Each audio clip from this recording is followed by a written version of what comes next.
Good morning, dear colleagues. My first topic today will be the diagnostic workup of some common clinical scenarios. In breast imaging, it is challenging enough to be able to diagnose the underlying cause behind breast symptoms. Yet the biggest challenge is how to apply the best practice to do so.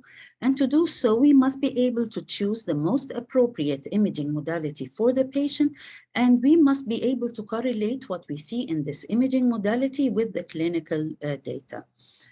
The breast imaging cycle usually starts with a patient who is symptomatic or asymptomatic. The patient is referred to a clinician. The clinician orders a specific imaging modality, and he refers the patient to the radiologist who might approve or disapprove this modality. The radiologist then writes the report and he gives it back to the patient, and the patient is referred back to his clinician. Usually this breast imaging cycle should go on smoothly, but it might become disrupted if the clinician orders for a wrong exam to the patient, and when radiologists sometimes recommend unnecessary added imaging. And when we only had mammography and ultrasound in hand, things were easy, where an asymptomatic patient is referred for regular screening mammography if she's more than 40 years, and if she's a high-risk individual, she might be referred for screening at an earlier age. Well, if she's less than 40 years, no screening is recommended. After doing the screening mammogram, she might need further ultrasound examination, and she might be referred for further intervention. For symptomatic patients, we usually look at the patient's age, whether she's pregnant or lactating, and if she's younger than 40 years, she starts with an ultrasound examination. More than 40 years, we usually start with a mammography examination, and we might recommend for either additional studies. And again, the patient might be referred for further intervention. But now having more and more imaging modalities in hand with the mammography, you will hear about the tomosynthesis, the contrast mammography, and the PET mammography. With the ultrasound, we have the Doppler, the elastography, and the automated breast ultrasound. And with MRI, we have the diffusion and the spectroscopy. I think we have to admit that the volume of breast imaging modalities have grown exponentially, and thus implementing some practice has become a real challenge. And so today we will learn together how we can incorporate these modern breast imaging modalities in the diagnostic workup of some common clinical scenarios. But before doing so, we should understand the basic principles behind these modalities. We all know that in mammography, the patients are imaged in the upright position. The breast is gently stabilized and compressed between the compression plate and the detector. And then we image the breast in two views. The first view is the craniocaudal view. And in a craniocaudal view, we can say whether lesions present in the breast are seen in the outer or the inner breast quadrant. The second view is the mediolateral oblique view, and in a mediolateral oblique view, which looks like this, we can say that whether the lesions seen in the breast are seen in the upper or the lower breast quadrants. But because we compress all the breast tissues over each other and then we image the breast, mammography has always been accused of having major technical limitations. It has always been accused of having a low sensitivity because the normal breast tissues might obscure an abnormality, and this is responsible for a large number of false negative results. It's always accused also of having a low specificity because the superimposed breast tissues might give the impression of a false abnormality, and this is responsible for a large number of false positive results. And this is one applied examples which show us the real limitations of mammography. In this heterogeneous dense breast parenchyma, we can see nothing, although clearly on the ultrasound examination, we can see multiple variable-sized hypoechoic lesions, which prove to be a multicentric carcinoma, and they can be hardly seen within the mammogram of the patient. The challenge with mammography interpretation even increases more whenever we have younger individuals, whenever we have a dense breast parenchyma, especially when this dense breast parenchyma is heterogeneous, whenever we have non-distorting and non-calcified carcinomas seen within the breast, and sometimes it's not because of the mammography, but because of the radiologist's bad perception and misinterpretation of the mammograms. And that's why we moved a step forward, and now we have in hand the 3D digital tomosynthesis.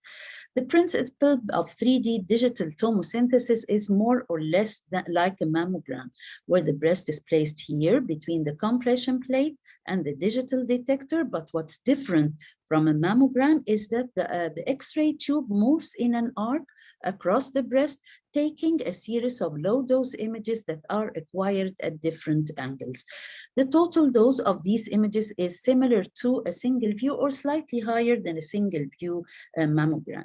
And because we image the breast from different angles, we can then have a reconstructed 3D image. But when we view this reconstructed 3D image, we can view it every 1 millimeter, exactly like what we do in the CT examination. And by this, we can remove the problem of overlapping tissues and the superimposed tissues. This is one example which shows you how 3D digital tomosynthesis works.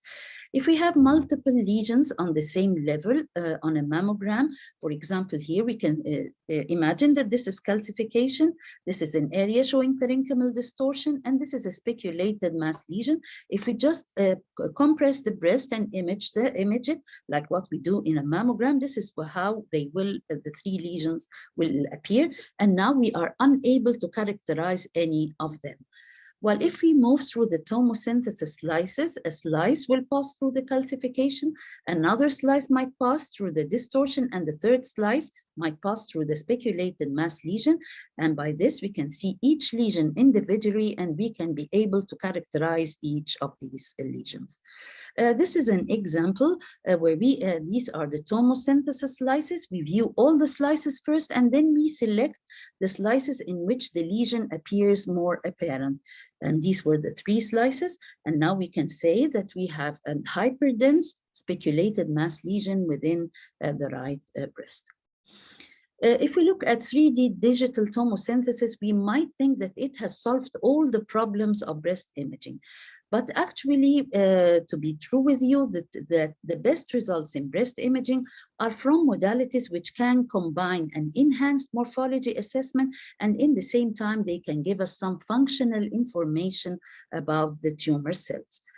And this functional information might be obtained through the injection of contrast media, like what we do in contrast mammography and in MRI, and it might be obtained by assessing the metabolic activity of the tumor cells, like what we do in PET mammography. And if we look at tomosynthesis, yes, it allows for an enhanced morphology assessment, but it gives us no additional functional information. And that's why we moved another step, and now we have modalities which depend on the process of angiogenesis through the injection of contrast media. As the tumor cells enlarge and divide, they secrete a pro-angiogenic factor. And this pro-angiogenic factor stimulates the proliferation of new blood vessels and new capillaries to supply the tumor cells with oxygen and nutrients. But actually, these tumor cells and capillaries are not well formed.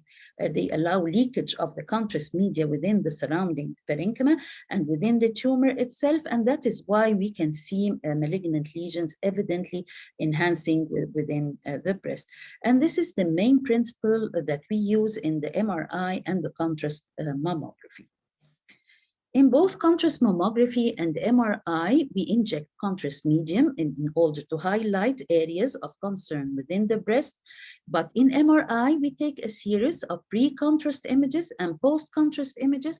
We then subtract both from each other to get a subtracted image in which everything is canceled from the breast except the enhancing lesion, which is outstanding in the MRI images. In contrast mammography, it is the same, but what's different is that we do not take a pre and the post-contrast image. Both images in the contrast mammography are taken after injection of contrast. We take a series of low energy image, and this low energy image is exactly like the normal mammogram. And this is one advantage of contrast mammography, is that we can still see the microcalcifications within the mammograph. And when we take another series of image called the high energy image, and these are not diagnostic images, but they are very sensitive to the iodine content of the breast.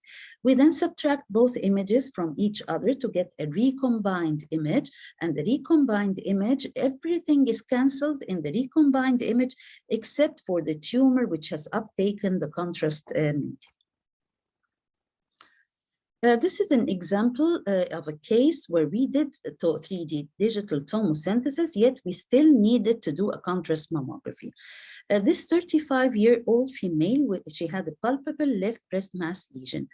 And corresponding to this palpable mass lesion, we can see that we have a speculated mass lesion. It is evidently seen maybe more on the CC view than it was on the on the mediolateral oblique view. And this was her tomosynthesis image, and you can see the difference between the mammogram and the tomosynthesis.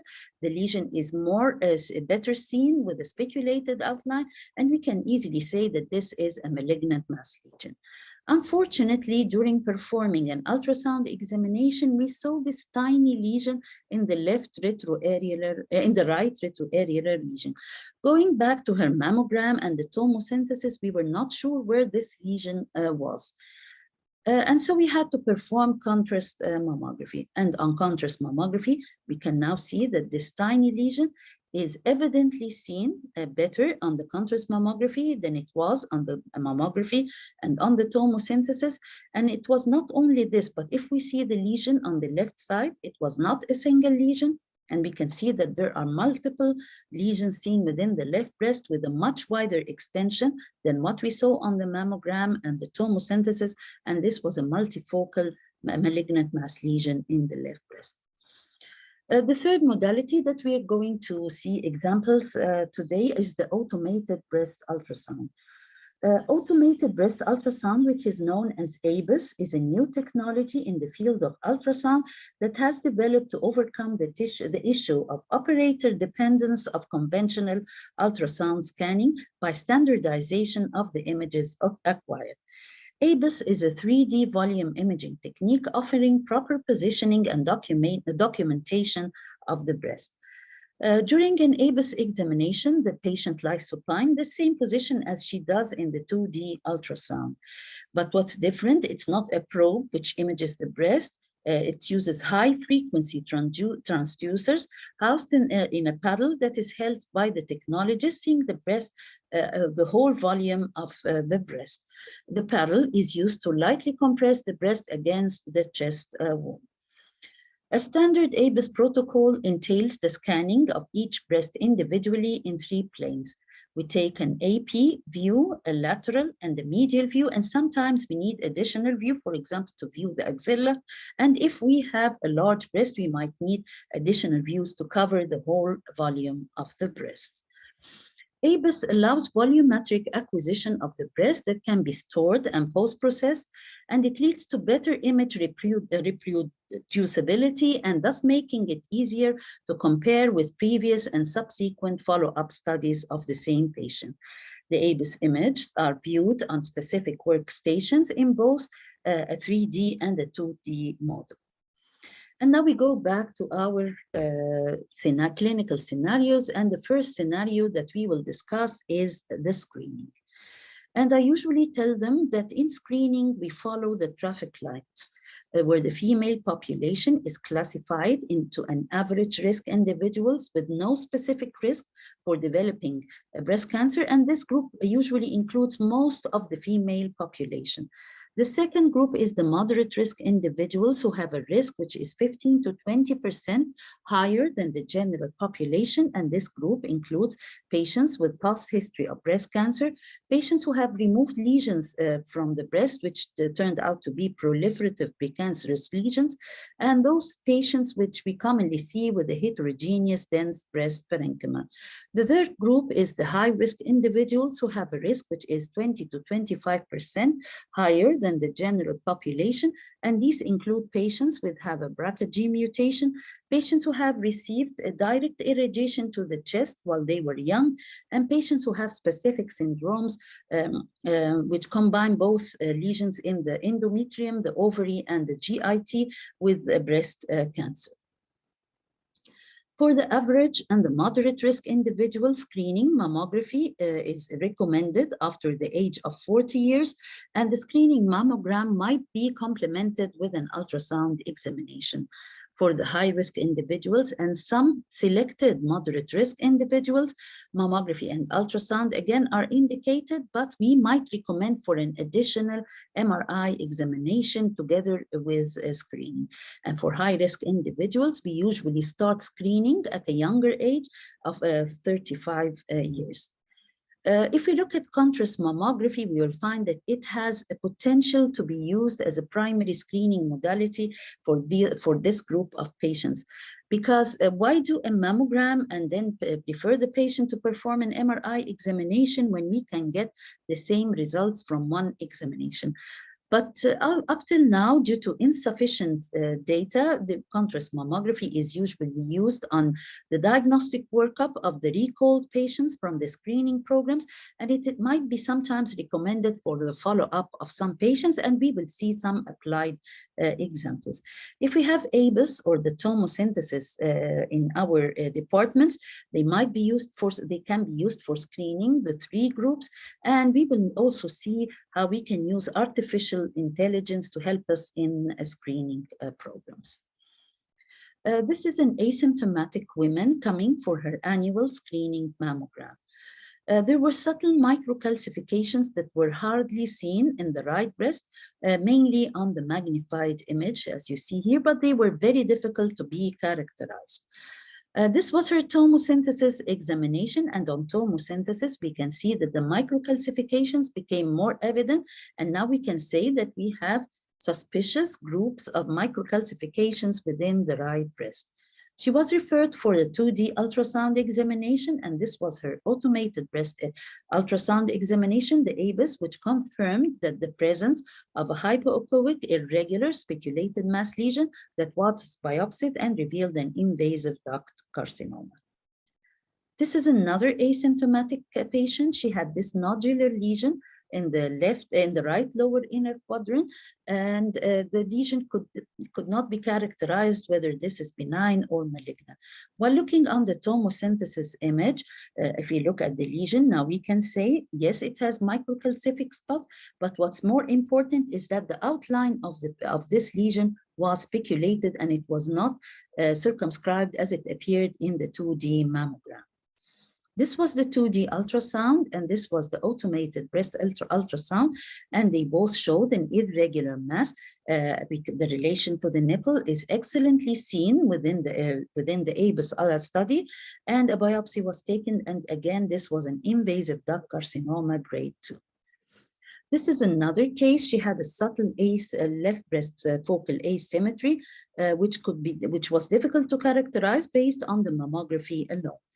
We did tomosynthesis on recall, and this was how it appeared on the tomosynthesis, and this is how the lesion appeared on the ABUS, and the ABUS actually confirmed the benign nature of this lesion, which was a small fibroadenoma. This is another case. She had a very subtle lesion seen in the left breast, but it was again difficult to characterize on the mammography. This is how it appeared on the tomosynthesis with a speculated outline. And this is how it appeared on the ABUS and the 2D ultrasound, and it had a desmoplastic reaction with a finely speculated outline, and it was an invasive duct carcinoma. And now we come to the use of contrast mammography in screening. As we have just said, that contrast-enhanced mammography has the potential to be used in screening high-risk individuals. Because why perform mammography and MRI when we can use contrast mammography alone? But as I told you that up till now, we use it on recall and in the follow-up of some patients. This is a good example of a high-risk patient with a very strong family history of breast cancer, and this is how usually the breasts of high-risk individuals appear, where we can pinpoint multiple areas of concern within both breasts. This was her contrast mammogram, and as you see, all the parenchyma was canceled apart from these two tiny lesions seen in the left breast, and this was a multifocal invasive duct carcinoma.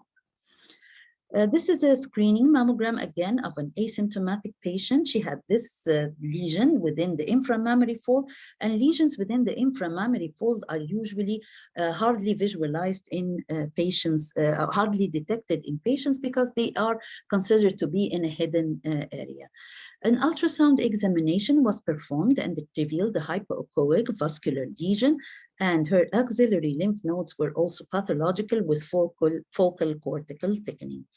This was her contrast mammogram, and on contrast mammogram, it showed the two lesions excellently, but they were already seen on the mammogram. But what contrast mammography added is the presence of this non-mass enhancement, which was an associated DCIS with an invasive duct carcinoma, and this was only seen on contrast mammography and not on the mammogram and not on the ultrasound as well. This is another asymptomatic patient. She came for her annual screening. She had this focal asymmetry in the left breast. A complementary ultrasound was performed on recall, and these were her axillary lymph nodes with a totally infiltrated hilum, and they were pathological. This was the contrast mammogram of the same patient, and it revealed a left lower inner quadrant spiculated enhancing mass lesion, which was an invasive duct carcinoma, which was metastatic to the axillary lymph nodes. This was a case, she had a heterogeneous dense breast parenchyma, and she was recalled because of this heterogeneous dense breast parenchyma. On recall, when we performed, she was assigned a BI-RADS 0, and I told you she was recalled. And on recall, we performed an ultrasound examination which showed multiple underlying hypoechoic malignant lesions within the right breast. Going back to her mammogram, we can only see one of these lesions here, and that's why we had to perform a contrast mammogram. This was her contrast mammogram, which revealed multiple focal areas showing focal non-mass enhancement, and surgical biopsy came with a multicentric invasive duct carcinoma of the right breast. This is another screening mammogram. The patient was classified as a moderate risk because of this heterogeneous dense breast parenchyma. On recall, she performed tomosynthesis, and again, tomosynthesis was non-informative. On her ultrasound examination, we saw the spiculated outline mass lesion in the right breast. So we had to perform contrast mammography, which could clearly see the carcinoma in the upper outer quadrant of the right breast. Even if you see it on contrast mammography and we go back to the 2D mammogram, it is very difficult to pinpoint where the lesion is, although it is evidently seen on contrast mammography. This was a screening of a mammogram of a participant that was recalled because of a right upper outer quadrant asymmetry. This is her 2016 examination. She had this asymmetry in the upper outer quadrant. Upon recall, this area showed very subtle contrast uptake, focal non-mass enhancement, and biopsy revealed no malignancy. It was simply focal adenotic tissue. In 2017, she was told, when you come for your next year follow-up, you should perform a contrast mammography directly and to diagnose if there is any developing asymmetry underlying what we saw. This was her contrast mammogram in 2017, and it looked the same as it was in 2016. And these were the recombined images, which all showed the same pattern of contrast uptake like in 2016. And now we know that this is a normal variation in this patient, that she had focal adenotic tissue in the upper outer quadrant.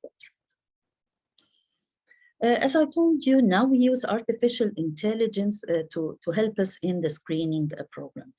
In the past few years, we have witnessed tremendous scientific advances in artificial intelligence, mainly aiming to provide greater precision in screening tasks. Up till now, AI is used as a second pair of eyes to radiologists in screening purposes.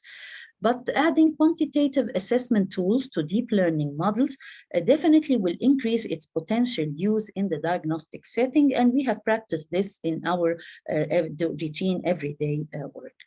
This is a screening mammogram of a 58-year-old female. She had a subtle asymmetry in the left upper outer quadrant. This was her tomosynthesis, which showed an underlying speculated mass lesion, and this was the AI, which marked the area with a high abnormality score. You might ask me, what is the use of artificial intelligence if I can see the lesion evidently on tomosynthesis? But I tell you that why do additional exposure to the patient where you can get the same result without any additional exposure to the patient, because the artificial intelligence pinpointed the same area that the 3D tomosynthesis highlighted. And this was an invasive duct carcinoma grade 2. This is another screening mammogram of a 57-year-old female. She had an evident lesion in the lower inner quadrant of the right breast, and we were not sure whether this was another lesion or no in the right breast. Even on the tomosynthesis images, we were again not sure whether there was a lesion present or no in the upper outer quadrant of the right breast. When we applied the artificial intelligence, both the lower and the upper lesions were marked with the artificial intelligence, and a biopsy was taken, and it was a multicentric invasive duct carcinoma grade 2. Looking at the contrast mammogram of the same patient, unfortunately, the upper outer quadrant did not only show one lesion, but there were 3 adjacent lesions in the upper outer quadrant. This is the speculated mass lesion. These are the upper outer quadrant speculated lesions, and this was her axillary lymph nodes on ultrasound, which appeared pathologically. This is a screening mammogram of a 41-year-old female, and it was assigned a BI-RADS1 by one of the colleagues. But when we referred to the artificial intelligence image, it pinpointed an area which showed a low abnormality index of 36% suspicion, but we had to go back to the mammogram to verify that there was no underlying lesions to this area. Unfortunately, going back to her mammogram, we found that there was a very subtle microcalcification underlying the area marked by the artificial intelligence. A stereotactic biopsy was performed, and for these subtle lesions, when you take a biopsy, you should image the biopsy course to make sure that they include the microcalcifications that you have seen on the mammogram. A biopsy was taken and the excision was performed, and it revealed an intermediate grade DCIS. This again is a screening mammogram of a 48-year-old female. She was assigned a BI-RADS1 in 2021. She came for her follow-up, and again, she was assigned a BI-RADS1. But on viewing, applying the artificial intelligence, it marked an area with an abnormality score of 60, so 68%. And that's why we had to go back to her mammogram. And going back, we saw this very tiny nodule seen in the left upper outer quadrant. When we magnified the image, there were very subtle, faint microcalcification associating this nodule. This was her contrast mammogram, and again, there was very subtle enhancement of this nodule, and this was the complementary ultrasound, which showed an underlying indeterminate hyperechoic lesion. Biopsy was taken, and this was an invasive tubular carcinoma.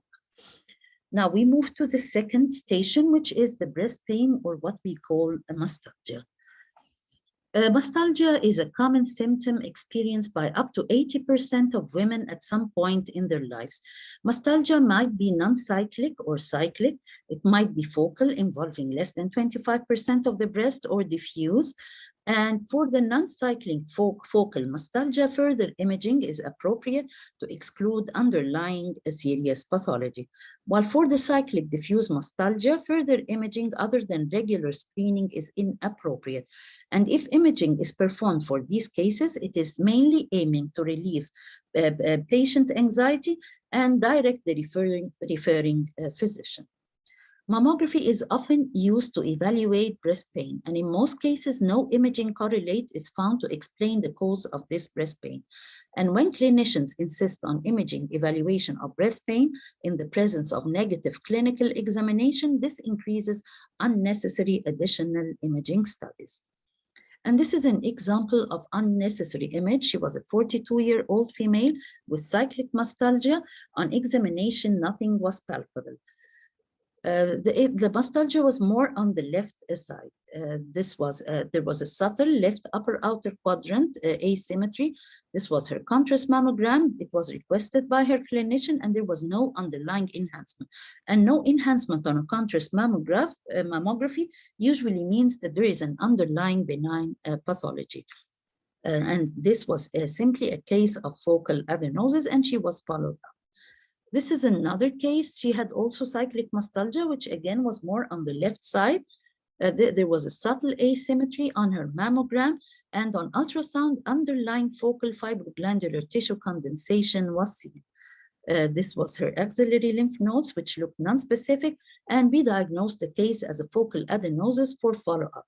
When she went back to her clinician, he insisted to perform a contrast mammogram, and because focal adenosis is condensed fibroglandular tissue, sometimes it shows subtle enhancement on contrast mammography. And this was the case. She had subtle enhancement. And when the clinician saw this, he insisted on performing a biopsy, and the biopsy came back again with focal adenotic tissue. Sometimes patients with mastalgia, they should be imaged. This was a 28-year-old female with fibrocystic mammary changes and cyclic mastalgia. Then she suddenly developed right focal mastalgia on top that was neglected for 6 months.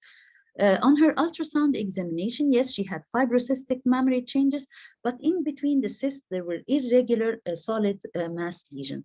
So we directly referred the patient for a contrast mammogram. And as you see on her mammogram, nothing was evident other than edema of the right breast. But on the contrast mammography, we had bilateral enhancing mass lesions, which was locally advanced on the right side. The third clinical scenario is the palpable mass lesions. A palpable breast mass is one of the most frequently encountered clinical complaints, and it is one of the commonest presenting features of breast carcinoma. In general, cancers presenting as palpable lumps tend to be more aggressive than screen-detected cancers, and they usually carry a much worse prognosis. When we have a palpable breast mass lesion, we look at the patient's age, if she's above 40 years or below 40 years, pregnant or lactating. Above 40 years, we start with a mammogram, which might be complemented with ultrasound, MRI, or biopsy. Less than 40 years, we usually start with an ultrasound, which might be complemented with mammography, MRI, and biopsy. But usually, no additional imaging is needed other than sonomammography. Then when our modern imaging technologies are indicated whenever we have a palpable breast mass lesion. They are indicated to identify lesions not seen on mammography, to confirm the benign or the malignant nature of these lesions. Whenever we have a dense breast parenchyma, and we can now understand that the dense breast parenchyma is the main disadvantage of mammography, to identify lesion multiplicity or to know the actual size and extension of lesions. I will give you examples of how we use 3D tomosynthesis. For example, this patient, she had a palpable mass. She had an indeterminate asymmetry seen on the mammogram corresponding to this left breast palpable mass. See the difference of what we see on a mammogram and on the 3D tomosynthesis. On the tomosynthesis, we can now say that we have a speculated mass lesion and that this lesion is malignant. This was the automated breast ultrasound of the same patient, and there was an underlying area of parenchymal distortion, which was hardly seen on the 2D ultrasound. This is another case. She had a lesion here in the left breast, but while on the tomosynthesis, the lesion became more evident that it is a speculated mass lesion, but it was not only one lesion, there was another lesion here, which was seen in the inner quadrant, and now we can say that we have a multicentric carcinoma of the left breast. This was a patient, she had bilateral lumpy breast, which was, she had a markedly heterogeneous dense breast parenchyma where we can pinpoint multiple areas of concern. The true area of concern is evidently seen on the contrast mammography, where we see this heterogeneously enhancing speculated mass lesion seen on the mammography. A biopsy was taken, and this was an invasive lobular carcinoma. This was a patient, she had bilateral mass lesions, and this was her contrast mammogram. We cannot say based on the mammogram which lesion is benign and which lesion is malignant. But if we look at the contrast mammogram on the lesion on the right side, it showed heterogeneous. It was, yes, circumscribed and rounded, but it showed heterogeneous contrast uptake. It was not only one lesion, there was another smaller lesion just adjacent to it, and there was anterior intraductal extension extending towards the nipple and reaching to the nipple. A biopsy was taken, and this was a triple negative breast cancer. While looking on the left breast mass lesion, it did not show any contrast uptake, and as we have just said, that a non-enhancing lesion on contrast mammography is usually benign, and this was a fibroadenoma. This is another case with an evident suspicious lesion in the right upper outer quadrant. And you might tell me, why should we perform a contrast mammography or any additional imaging for this patient? The main indication of additional imaging in this patient is to see the actual extension of the lesion, because the size of the lesion is very important for the surgeon and for the oncologist as well. This is her contrast mammogram, and as you see, we can see anterior extension of the lesion, and the lesion is much larger than what we saw on the 2D mammogram. This is another 40-year-old female. She had a nodular breast texture. This was her mammogram. She had bilateral multiple breast masses. This was the contrast mammography. All the lesions on the right side did not show any contrast uptake, and again, non-enhancement equals benign lesions, while all the lesions on the left side showed contrast uptake, and this was a multicentric invasive duct carcinoma. This is another 30-year-old lactating female. She had a palpable mass lesion. Because she was 30 years, we usually start with an ultrasound examination. She had this irregular shaped mass lesions with increased vascularity. This was her mammogram showing a focal asymmetry in the left breast. And this was her contrast mammogram, which showed an underlying homogeneously enhancing lesion. A biopsy was taken, and this lesion was a triple negative breast cancer.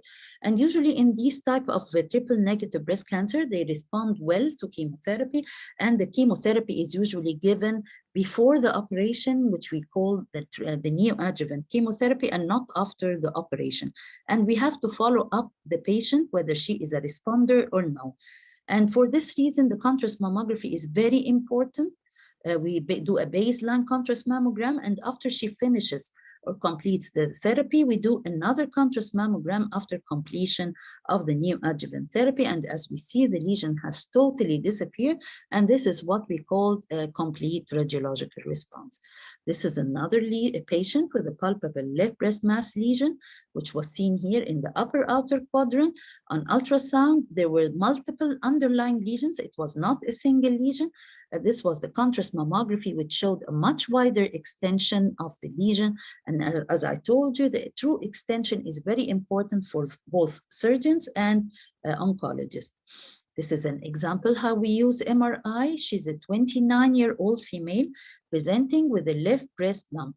Her mammogram showed an irregular left breast mass lesion. This is the mass lesion. It appeared to be as if speculated. We plotted the time signal intensity curve, and it showed a delayed washout, which is a borderline. We will never be sure based on the kinematics whether this lesion is benign or malignant. This was the diffusion weighted image, and when the lesion appears white in the ADC map, then this is non-restricted diffusion, a sign of benign. And when we measure the ADC value, it was a high ADC value, again going with a benign pathology. The spectroscopy, there was no Colleen peak. The Colleen peak was very low, and a biopsy was taken from this lesion, and it was simply a fibroadenoma.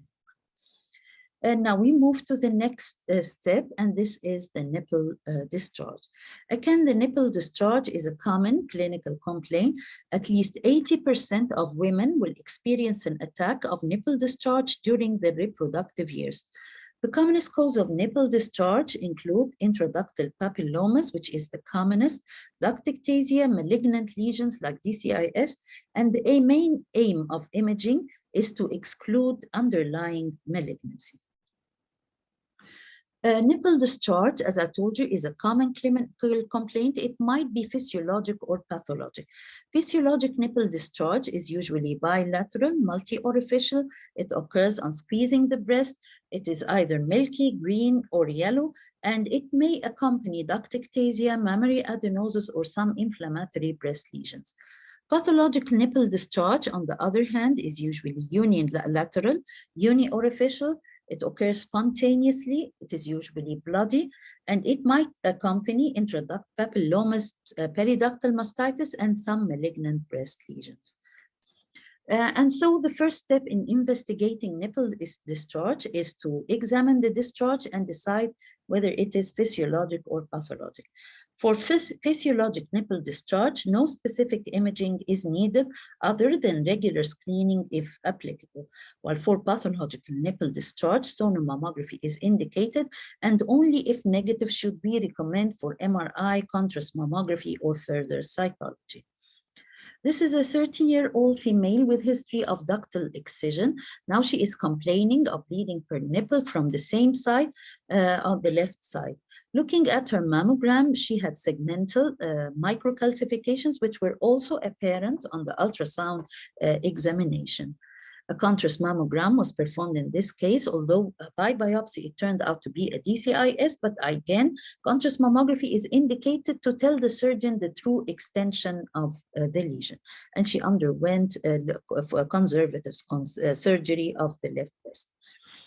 This is another patient. She had uniorificial bleeding per left nipple. She had left breast multiple linearly arranged and nodular lesions. And this was her contrast mammogram, which showed the same findings. Nothing was added to the mammogram. The same findings were seen. We can never decide whether these lesions are intraductal or not intraductal, whether they are benign or malignant based on what we see on the contrast mammography. While with a simple look on the ultrasound examination, we can see that these lesions are present within a dilated duct. They are intraductal papillary lesions, which are evidently seen. And actually, ultrasound is the best modality in assessing nipple discharge because it can tell us whether we have simple ductictasia, ductictasia with retained secretions, ductictasia with retained secretions with additional periductal inflammatory reaction. And it can also diagnose small intraductal papillomas with their characteristic central vascular pedicles. And it can tell us that if whenever we have an intraductal malignant lesion with increased vascularity and calcifications evidently seen on the ultrasound. Using ultrasound, we can also differentiate between inspissated intraductal secretions, which are separate from the duct wall and show no vascularity, from intraductal papillomas with the characteristic central vascular pedicle. But to be able to do so, we must use a proper ultrasound technique, because if we directly place the probe on the nipple, we will have posterior shadowing and nothing will be seen. So this placing the probe straight is a wrong technique. While if we do peripheral compression, two-hand held compression or rolled nipple technique, we can easily see the retroareolar region, and we can diagnose even the smallest intraductal papillomas. This is a 37-year-old female complaining of bloody nipple discharge. Cytology revealed no malignant cells. There was a global asymmetry of the left breast, and when we performed complementary ultrasound examination, we can see that there are multiple intraductal lesions, some of which show a central vascular pedicle.